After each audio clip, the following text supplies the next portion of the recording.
ক্ষমতায় থাকার জন্য, ক্ষমতায় যাওয়ার জন্য মদিনা সনদের কথা আমার ধারণা, আমি জানি না মদিনা সনদ ভালো করে পড়ছেন কিনা তারা।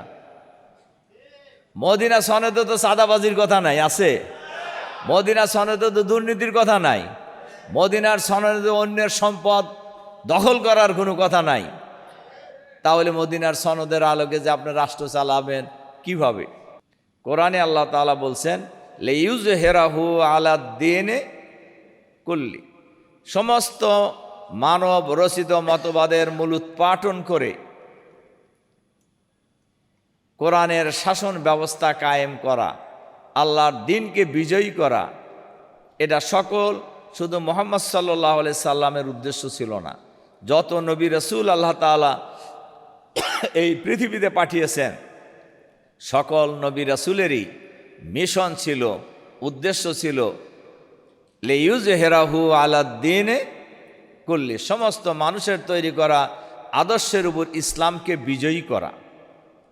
তা আমরা যদি মুহাম্মদ সাল্লাল্লাহু আলাইহি সাল্লামকে আমরা বলি লাকাদ কানা লাকুম ফি রাসূলিল্লাহি উসওয়াতুন হাসানা, এটা যদি আমরা বিশ্বাস করি অন্তর থেকে, আমরা যদি এটাকে মনে প্রাণে বিশ্বাস করি, তাহলে মুহাম্মদুর রাসূলুল্লাহ সাল্লাল্লাহু আলাইহি সাল্লামের জীবন আদর্শের বাইরে যাওয়ার কোনো সুযোগ নেই, রাষ্ট্র পরিচালনার কোনো সুযোগ নেই।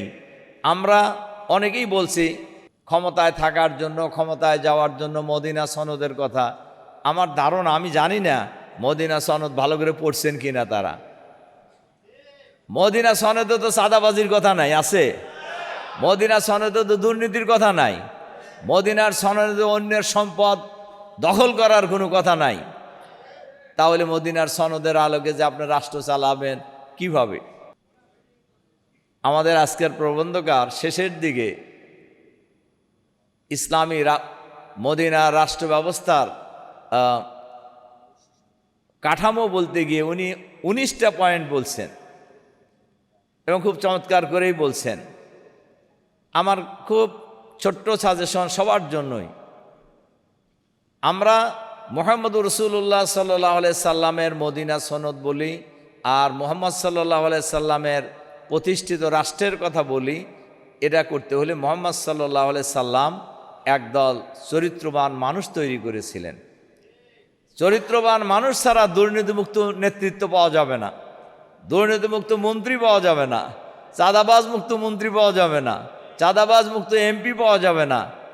সম্মানিত সুধীমণ্ডলী, এজন্য সেই রাষ্ট্র ব্যবস্থা যদি আমাদের কায়েম করতে হয়, তাহলে আমাদেরকে কোরআন ভিত্তিক রাষ্ট্র ব্যবস্থা গড়ে তুলতে হবে। আর সেই রাষ্ট্র ব্যবস্থা গড়ার জন্য আলেম, ওলামা, পীর, মাশায়েখ, ইসলামী জনতার ঐক্যবদ্ধ আন্দোলন গড়ে তুলতে হবে। এবং এই আন্দোলন গড়ে তোলার মধ্য দিয়ে আমরা এমন একটা রাষ্ট্র ব্যবস্থা কায়েম করতে চাই যে রাষ্ট্র ব্যবস্থায় কোনো দুর্নীতি থাকবে না, চাঁদাবাজি থাকবে না, সন্ত্রাস থাকবে না, নৈরাজ্য থাকবে না, অন্যের সম্পদ দখল করার কোনো প্রবণতা কোনো মানুষের মধ্যে থাকবে না। আর যদি কেউ করতে চায়, মুহাম্মদুর রাসূলুল্লাহ সাল্লাল্লাহু আলাইহি সাল্লাম এবং খোলাফায়ে রাশেদিনের সময়ে যে ব্যবস্থা গ্রহণ করা হয়েছিল ওই একই ব্যবস্থা গ্রহণ করা হবে।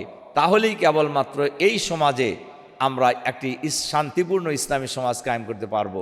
সেই ঐক্যবদ্ধ আন্দোলনে শরীক হওয়ার আহ্বান জানিয়ে আপনাদেরকে আবারও আন্তরিক সালাম জানিয়ে কর্তৃপক্ষকে আমাকে সুযোগ দেওয়ার জন্য কৃতজ্ঞতা জানিয়ে আমার কথা শেষ করছি। আল্লাহ হাফেজ। আসসালামু আলাইকুম ওয়া রাহমাতুল্লাহি ওয়া বারাকাতুহু।